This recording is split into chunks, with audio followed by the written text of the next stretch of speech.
Just got promoted as a director CEO of Wellstar. So give him a round of applause. If you ever need him, he's always available, 24/7.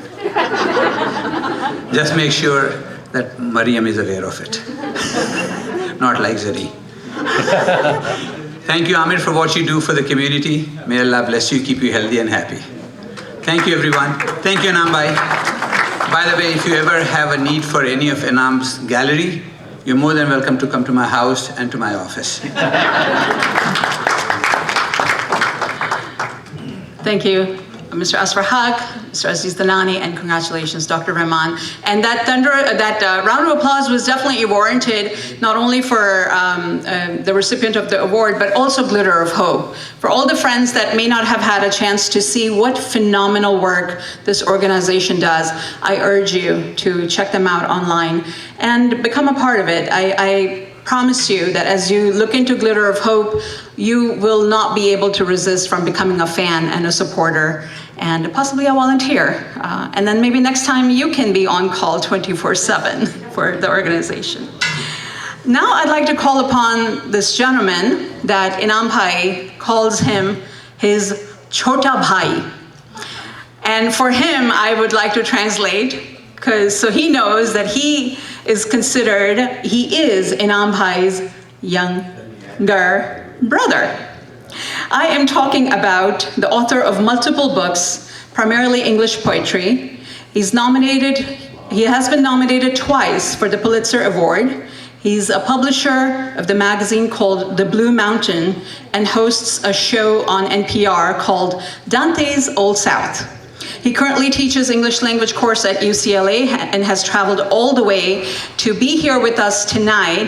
He is none other than Mr. Clifford Brooks, Inam Bhai's Chota Bhai. Expect that. Now, I will warn you right now that I have a very thick accent, if you have not already picked up on that. I have been told by my fiance, who is a sinner in my world, that I'm to speak very slowly. So we're gonna try and work this out. Whispers of the Flight. I met Inam in an art gallery in Roswell, Georgia. And I was on an assignment for my magazine, The Blue Mountain Review. And I was gonna interview him for my NPR show, Dante's Old South, on site. And his management had, of course, given me high praise about him, and that's what their job is, you know? And then I walked into the gallery and immediately got caught up in how much I did not understand about art. I'd never considered how a painting looks with light from 6 a.m. to noon to 8 p.m. When I met Inam, they walked me past this large room of his work that I'm trying to listen to this person speak to me. I'm sure all of you y'all all know what I'm talking about. Have you ever tried to talk and concentrate with his art around you? You can't do it. I couldn't do it. And she's making these great moments, and they take me to this room. I don't know, Inam, if you remember this way. There's a side room they walked me into that was much darker, where people would walk in and they would adjust the light slowly as if the day were coming and going. And I, in my ignorance, thought, that doesn't work. And it doesn't move. And then to watch it actually happen. And as day came to night, I still think he planned it this way, Inam comes out of the shades. Okay, so he's done it to y'all too? It's not just me. It is magic. Thank you. I feel better about myself now. He came out and he's made of it. He's made of this stuff.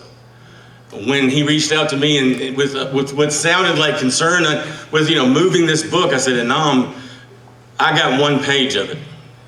And it's hard for me to lock on to any one thing without a lot of preparation. And with Inam, there's music in everything he does. He's pure light as far as I'm concerned.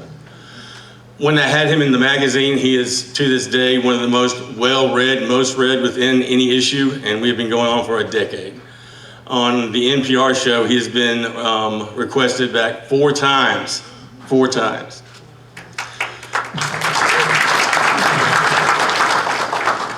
When he sits with you, he listens. And it's unnerving. I don't know what that says more about me than y'all, because he wants to hear. So often it feels like people just want you to finish what you're saying so they can pick up. You're just a shade there that they want to pull from. I have always felt better when I leave him than when I'm with him. You know, when people kind of come up at you sideways, you think maybe I'm that cynical about what do they want. He never wants anything from you. He never wants. To me, I feel like he would be upset if you didn't walk away with more light than what you brought. Now, a part of my story that many of you might not have in yours is that after I met him and saw his art, got to know him as a person, interviewed him twice, he became ill and had to go away for surgery. And I didn't hear from him for a year. And I was too afraid to reach out, and in my soul, I thought he'd passed on. I had the phone in my hand so many times with him dialed up, and what if it was true? A year or more goes by, and I get a text from Inam and says, "Can we talk?" And instead of texting back, I'll look up. Well, I guess because if this is from the afterlife, I have a lot of questions. This is the absolute truth. And so he's like, "Would you like to meet?" And I'm still so superstitious. I'm like, "Yeah, where? Is it in church?" And we met at Cafe Intermezzo. And when he walked up, it was an out of this experience. When you think someone's gone, someone like this is out of your life. And then he sits down, and his first words, when I said it sounded so much sweeter in my head, I said, "I thought you were dead." I'm here. And then he would tell me more of his story, and I would just get overwhelmed with this. He's here. "I thought you were dead." And he never said anything, but his eyes, I think, said, "You can stop saying that." There are people around us that are hearing you say this repeatedly. His mind, as best as I can tell, works in these brilliant flaming figure eights. And when I read his book, my favorite book is Invisible Man by Ralph Ellison. And I can't say that Inam sounds like anybody else, and I love that. That's praise that I beg that I find in my own work. But the similarity here is that in Invisible Man, the story is about a young African-American, but you forget all about the sex and the color in there. It just becomes you. These two children, we're all children still to some degree, leave on this journey. And by the middle of it, those children are you. They're not children anymore. These lessons that I'm learning are universal. When I met Coleman Barks in Athens, Georgia, about 13 years ago, I felt then as close to the purity and the light that I feel with Inam, of those two moments where I felt like I was outside of time. When he called me to come speak about this book, it was an effortless choice of mine to come and do. The moment, I do think it's unfair that the young lady that was up here before, that had that spiritual moment where I closed my eyes, like, I have to follow that. So I have nothing that's gonna get that good. So if you're waiting for that, I don't have anything for you. But what I can promise you is that this book will transform you. You know, it's written in such stark language with space enough to fit yourself within it, and he does it with song and succinctly. There's not too much air or too little space. He writes like a surgeon, where he doesn't go to the bone but just short of it. And with that experience, with that accessibility, I think that if you can't have that in your work, if you can't write to such a genius level that from a child to someone who, my fiance says I act childish, maybe, that you grow up. His work has helped me grow up. Please buy this book. Please get to know this man better if you don't. And to be your little brother, those are big shoes to fill, sir. Thank you.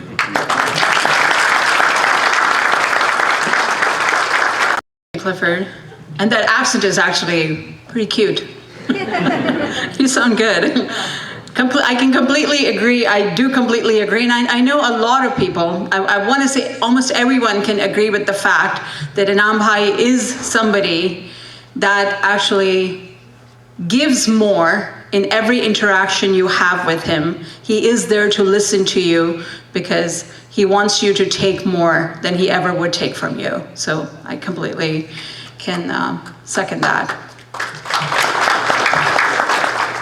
And now I'd like to call upon our keynote speaker for the night, Dr. Alan Goodless.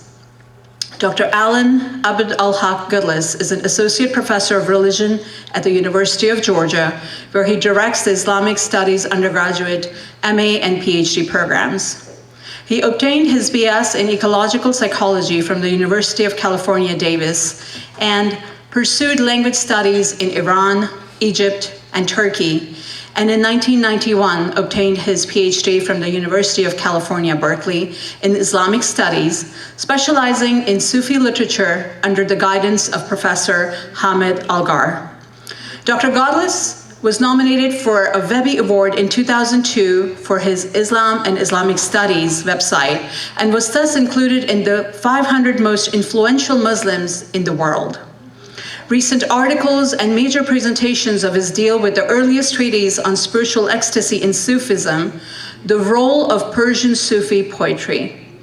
Dr. Goodless has delivered conference papers in 16 countries. Certified in 2012 to test emotional intelligence, Dr. Goodless's major books in progress deal with the relationship between cognition and emotion in Islam. The translation of Ras Bihan al-Bakali's Arabic Quran commentary. I'm sorry if I did not say that correctly. Ras Bihan al-Bakali's Arabic Quran commentary and the role of the Ottoman calligraphic levha in Islamic spirituality. Ladies and gentlemen, please help me in welcoming Dr. Goodless. Assalamu alaikum. I want to thank Inam first and foremost for inviting me. And actually, I want to thank Allah for bringing us together here, and thank you for coming. Inam is obviously wears many hats. He has many skills. Cliff alluded to one of his skills, which is magic, and I'm going to talk a little bit about that. Ordinary artists paint beautiful pictures. Inam paints living pictures and writes living books, as was mentioned by the doctor with his paintings. In other words, as a magician, an artist as a magician, he has created an installation here, now, and we all are a part of that living installation. The purpose of that is to help awaken us to the fact that at every moment of our lives, we are on a journey. We are being invited to go on a journey because whether we know it or not, we are on that journey. So he has tricked all of us, and for that, like a good magician, we thank him for tricking us. But a journey this is not just a vacation. On the one hand, it is a vacation. He's offering us a free, all expenses paid vacation from our egos. And that's what he has invited us today, how he has invited us today. And in his book, he invites us on this all expenses paid vacation to free ourselves from this prison that we have unconsciously been living in our entire lives. He has tricked us, though. This is not just a pleasant vacation, because This is a launch. That's a clue. It's a launch. It's not just the launch of his book. He has tricked us all on the Titanic, to be on the Titanic. And make no mistake, there is an iceberg and there is a collision. Can you feel it? There is going to be a collision, but there's a difference. The Titanic only had a small number of lifeboats. Each one of us has a lifeboat. He has made that explicit in this book. If you want the lifeboat, here it is. He's given us the instructions. So this is an all expenses paid vacation. And plus, it's a dangerous one. But the fact is, as I mentioned, this is, whether we like it or not, we are on the Titanic. And it's going to go down. So, he offers us the launch. He offers us to launch into the heavens. So what else does that tell us about who we are and what this all expenses paid trip that is going to go down very soon is? What it tells you is, if you read this book, you'll learn that there are 30 birds going on the journey to the Sea Morgue. This mythical bird that symbolizes the infinite, the all-inclusive, all-embracing love that is at our core. This is the invitation. The launch is not only that we're being launched into an awakening that our life is going to end very soon on this Titanic, but it's a launch to recognize that we are birds.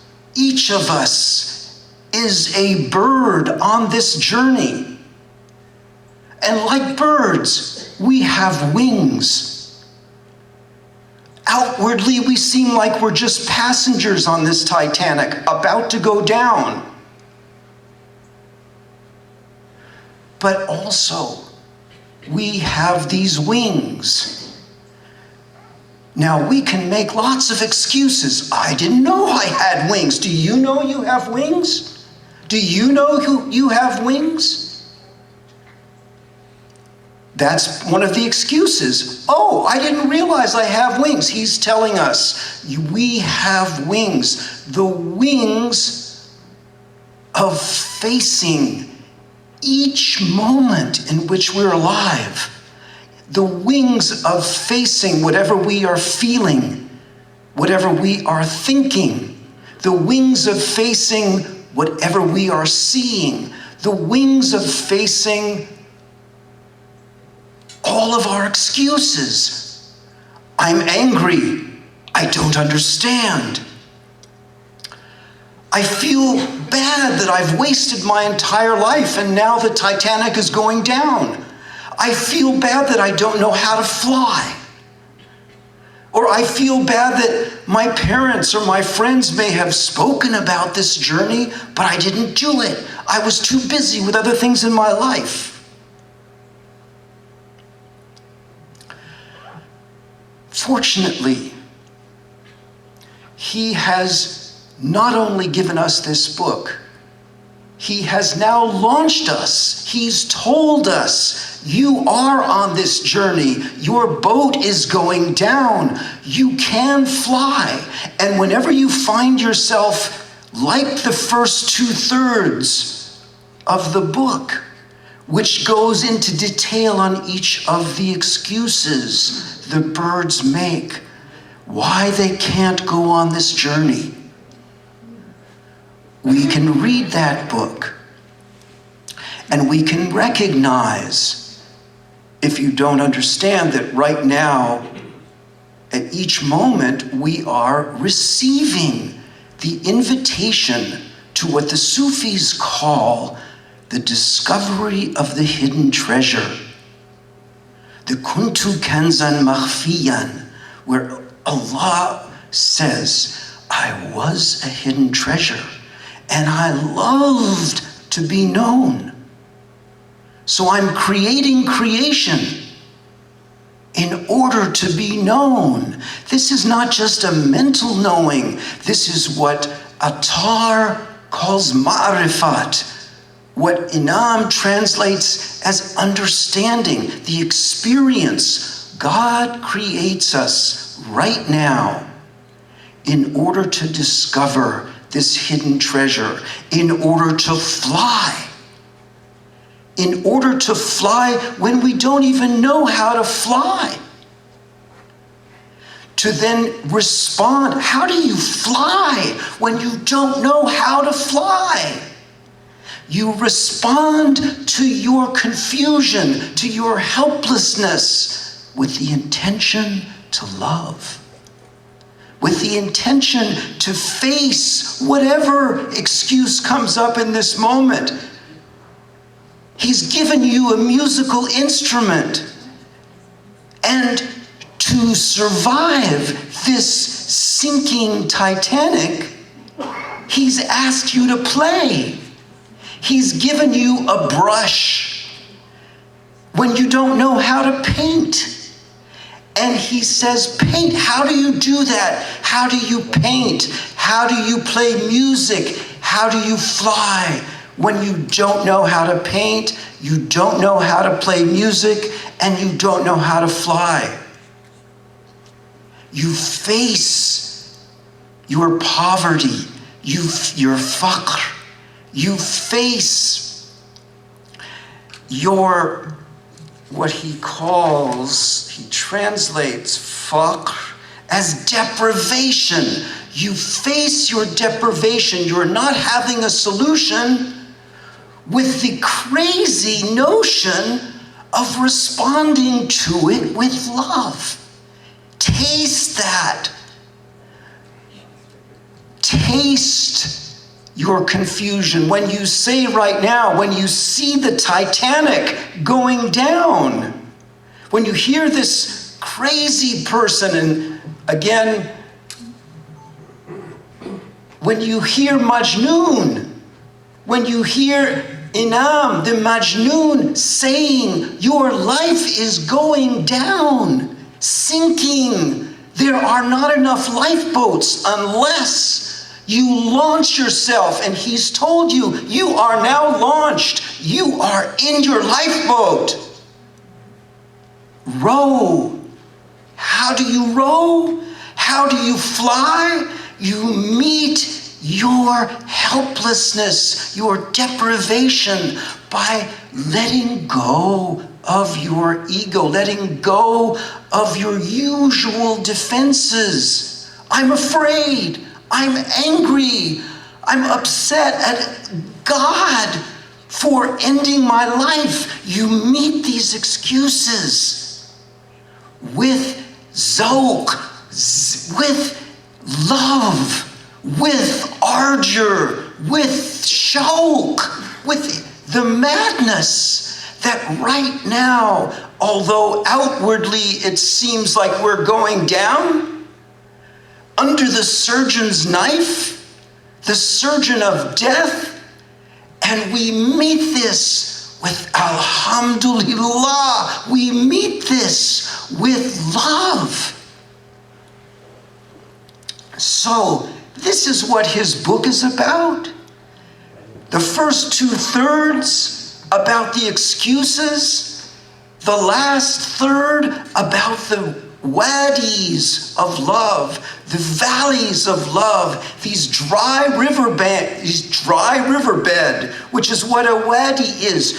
And what happens in a wadi? When the rains come, they flood and they take everything back to the ocean. Back to the ocean that is our source. Back to the ocean that is what we have been longing for, what has been flooding into us at each moment of our lives. He is a magician who has tricked us, and we thank him for including us in his art that is sinking and at the same time flying into the heavens, grabbing at our hearts, seizing each of our hearts, opening us, inviting us to dance, to receive what Sufis call the pre-eternal invitation, Alastu bi Rabbikum, where God is asking us, am I not sustaining you? Am I not loving you? And we don't even have to figure out the answer. We know the answer is yes. We simply need to remember it, to close our eyes, and hear that answer, hear the ache, not to go down in the Titanic, but to fly in these lifeboats, to fly on the wings of the birds. So in the story of the Monteculter, the Simurgh is literally 30 birds. It's this symbol of God. So I don't know how many people are here, maybe 300, 200? So that would be Dosad Morg or something like that. If it was 200, that's the bird that we're going to. We are those birds. And make no mistake, you are a bird. You're going down. Get in the lifeboat. Actually, we are in the lifeboat, but move. Feel your wings, your heart's wings. Feel, he invites us to feel this ache. Feel this yearning. The yearning that has been in everything that we have yearned for, our yearning for health, our yearning for home, our yearning for love, our yearning for peace. It's this ache in our yearning for justice, in everything we have yearned for. We need to face this yearning and taste it. Taste our pain and face it with love and let it take us into the arms of the beloved. Thank you very much. Thank you, Dr. Gudlis. Magician, indeed, he is. And we love him for tricking us through his art, through his words, through every time we get to see or be around Muhammad Inamullah. And as I was listening to Dr. Gudlis, I was thinking, he is a brilliant man. He is who he is, and he has touched our lives in capacities that we all know and can understand. But I was just sitting there thinking that how intelligent his parents must have been to know, to name this kid Muhammad Inamullah. What a gift he is to the world, is he not? Yeah.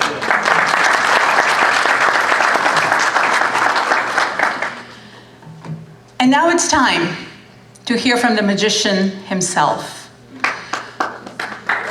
But before that, I would like to share with you an excerpt that was published in USA Today regarding Inam Bhai and the Whispers of the Flight. USA Today writes, Inam, the author, was born into hardship and affected by polio, but found solace in art, turning pain into beauty. Despite numerous obstacles, he became a celebrated artist through resilience and creativity. Inam's appreciation for Sufi wisdom revealed the universe's mysteries to him. He's also a prolific poet and a playwright with international acclaim. He believes that Sufism is an advanced and more comprehensive version of manifesting self-awareness techniques. One does not need to follow a specific religion to understand and apply the methods and tools described in the book to embark on the path of Sufi personal transformation. If you are a fan of Rumi's wisdom, you will love Whispers of the Flight. Ladies and gentlemen, please, with your thunderous applause, let's celebrate the man of the evening, the gift, the trickster that we all love, Muhammad Inamullah.